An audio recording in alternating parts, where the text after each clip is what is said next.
सचिन पायलट और अशोक गहलोत की बराबर लड़ाई होती रही और राजस्थान पिसता रहा और ये कहा कि अगर मोदी आ गया तो एसटी एससी का आरक्षण खत्म हो जाएगा और देश का संविधान खत्म हो जाएगा। जबकि मोदी जी ने बीच में चुनाव में कहा था कि अगर डॉक्टर भीमराव अंबेडकर भी आके जन्म ले ले और वो भी कहे कि आरक्षण खत्म कर दो तो मैं आरक्षण खत्म करने वाला नहीं हूं। अब कई बार लोग मेरे से कहते हैं कि मोदी जी आपके दोस्त हैं? कभी भी पूछ लेना, लेकिन आप न तो केंद्र में मंत्री बने और यहां भी आधे अधूरी मंत्री बने हुए। बात सही है, लेकिन 2018 में मैं मीणा हाई कोर्ट में जब मोदी जी को लाया था, हो सकता है कुछ लोग थोड़े बहुत यहां से गए होंगे। ये बताओ मीणा हाई कोर्ट कितने लोगों ने देखा? जरा हाथ खड़ा करो। ठीक ठाक लोगों ने देखा। वहां कोई पार्टी का भेद नहीं है, न कोई जाति का है। किसी जाति का, किसी धर्म का, किसी इलाके का व्यक्ति वहां पर कार्यक्रम करे, कोई मनाही नहीं है। अब के राहुल गांधी जी जब आए थे, वहां पैदल यात्रा की थी, तो गहलोत साहब ने कहा था हम राहुल गांधी को हाई कोर्ट में रुकाना चाहते थे। तो हमने कहा खूब रुका। वो वहां पे रुके, मोदी जी भी आए, राहुल गांधी भी आए। एक बहुत बड़ा स्थान बन रहा है, अभी तो आधा ही बना है, पूरा बनाएंगे जब देखने लायक बनेगा। और ऐसा बनेगा किसी एक जाति ने ऐसा स्थान आज तक देश में बनाया नहीं हो। तो 2018 में वहां प्रधानमंत्री जी आए थे और मेरे को कह के गए थे कि भाई पूर्वी राजस्थान की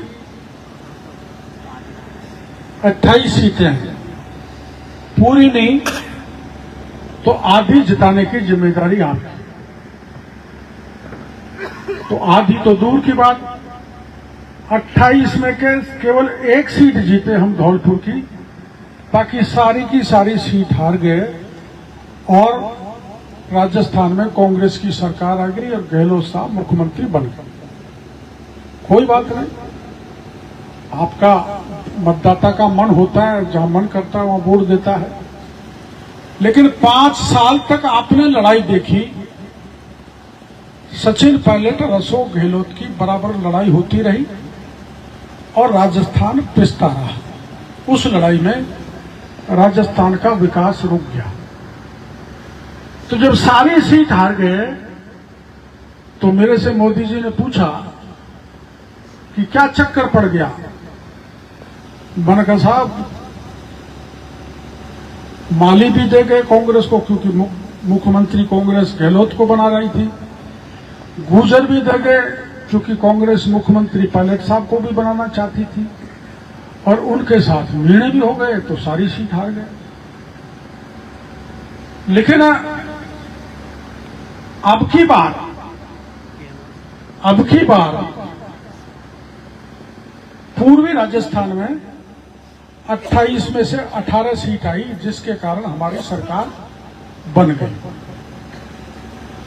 अब सरकार बन गई तो दिल्ली वाले बड़े नेताओं ने एक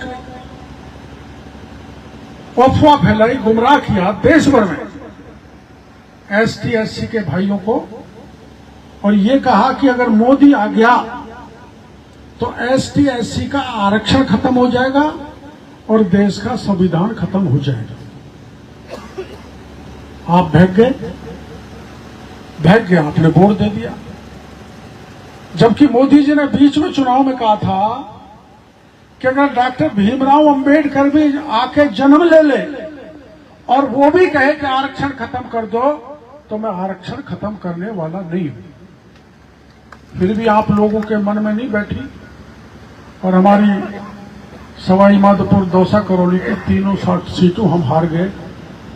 तो 2 बार मेरे को झटका लग गया पूर्व 2018 के चुनाव में और 2024 के लोकसभा के चुनाव में। तो मैं कमजोर, मैंने काम तो खूब किया, काम में तो कोई कसर नहीं छोड़ी।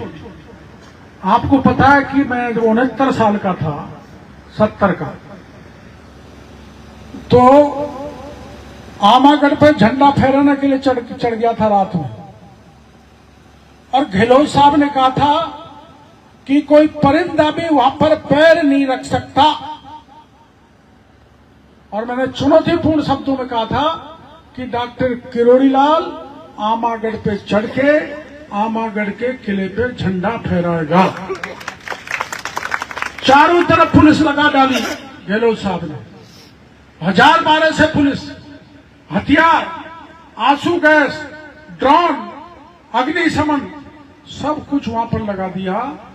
लेकिन उनकी सारी सुरक्षा को विफल करते हुए 3:15 बजे पहाड़ पे चढ़े। 7.5 किलोमीटर लंबा पहाड़ था, सांप भी थे, घोड़रा भी थे, बघेर भी थे, लेकिन बजरंग बली का आशीर्वाद था कि सबको पार करके मैंने आमागढ़ पे झंडा फहराया। और आमागढ़ क्या था? 16वीं सदी में आमागढ़ में एक राजा ने राज किया था जो मीणा था, बड़गोती। इधर बड़गोती है कि नहीं पता नहीं। तो बड़गोती थे, उन्होंने राज किया था और मुसलमान आक्रामकों को भगाया था, जीता था। और आप आज देख रहे हो जितने भी फर्जी थानेदार बने गए, क्या कोई थानेदार को कभी जेल में देखा है क्या? मेरे कारण 128 फर्जी थानेदार जेल की हवा खा रहे हैं। ये जो बच्चे बैठे इन्होंने मेहनत की होगी, ये रह गए, लेकिन पैसा देके जिन्होंने पेपर ले लिया वो नालायक थानेदार बन गया और योग बच्चा रह गया। इनके सपने चकनाचूर हो गए, चाहे मास्टर हो, चाहे जेईएन हो, चाहे थानेदार हो। अभी जो नाजिम है ना, नाजिम जिनको एसडीएम कहते हैं, वो भी घने फर्जी बन के उनका भी जांच चालू होने वाली है। तो जितने पढ़ने वाले बच्चों के भाग्य को लूटा है, एक एक को जेल की हवा खानी पड़ेगी। ये मैंने आपको बीच में कहना चाहता हूं। इसलिए हर जाति, हर इलाका, आपको पता होगा, मैं गांव का नाम भूल रहा हूं, नया गांव था क्या वहां, जहां कि भील को मार दिया था बजरी के चक्कर में।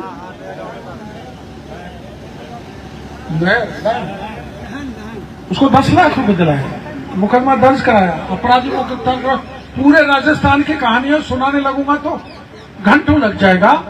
लेकिन किसी जाति का हो, किसी इलाके का हो, किसी भी दल का हो, किसी भी धर्म का हो, किसी भी समाज का हो, आधी रात पे भी मेरे पास आएगा तो मैं उसके दौड़ के मदद करने का वादा आपके बीच में करना चाहता हूं। हाँ, एक मामले में मदद नहीं करूंगा, बड़ी दिक्कत आती है। माना उकलाना के भाई भाई आपस में लड़कर आ गए तो मैं ऐसे मामले में मदद नहीं कर सकता, चाहे कितनी भी गाली दे। क्योंकि भाई से भाई लड़े और उस लड़ाई में मैं पढ़ूं तो मैं उसको उचित नहीं मानता। इसलिए ऐसी लड़ाई में मैं आमतौर पर पढ़ता नहीं हूं। कोई ज्यादा ही गड़बड़ हो जाए तब मैं जरूर पढ़ता हूं, पर किसी आपस की भाईचारे की लड़ाई में नहीं पढ़ता। अब चुनाव का बिगुल बजने वाला है, नजदीक आ गया। 7 विधानसभा क्षेत्रों में चुनाव होंगे और उसमें आपके विधानसभा क्षेत्र उनियारा भी है, जहां चुनाव होगा। क्योंकि जो आपके विधायक थे हरीश जी, वो सांसद बन गए और उसके कारण सीट खाली हो गई। और सीट खाली हो जाने के कारण चुनाव होगा। मैं ज्यादा यहां आपके इलाके में घूमा तो नहीं, यदा कदा आप कार्यक्रम में 1-2 बार मांडकला में आया था, 1-2 बार इधर कभी वैसे ही आ गया हूँ।